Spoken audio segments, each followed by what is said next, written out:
Hi guys, இன்றைக்கி என்ன blind back unbox பண்ண போகிறோன்னா மெர்மன். இருந்தாலும் நம்ம நிறைய பிளைண்ட் பேக் வச்சுருக்கோம், எல்லாம் அன்பாக்ஸ் பண்ணலாம். நீங்கள் என்னென்ன பண்ணலாம்னு சொல்லுங்கள், நான் வீடியோவாக போடுறேன். Merman common, rare, epic, legendary green. Open பண்ணி உள்ளே என்ன கிடச்சிருக்குன்னு பார்ப்போம் சீக்கிரமாக.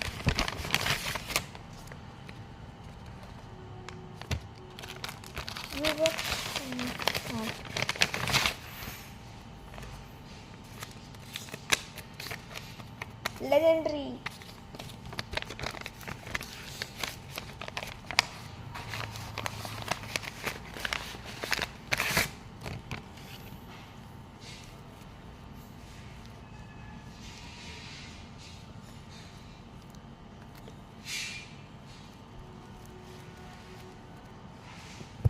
உங்களுக்கு இந்த மாதிரி மெர்மைட்னா ரொம்ப பிடிக்குன்னா மறக்காமல் கமெண்ட் பண்ணிடுங்க. வேறு என்ன பிளைண்ட் பேக் இது பண்ணலாம். ரோப்ளக்ஸ் பிடிக்குன்னா லைக் பண்ணிடுங்க. மைண்ட் கிராஃப்ட் பிடிக்குன்னா சப்ஸ்கிரைப் பண்ணிடுங்க. பாய். இன்னும் வேறு என்னென்னலாம் பண்ணலான்னு சொல்லி கமெண்ட் பண்ணிடுங்க பிளைண்ட் பேக்.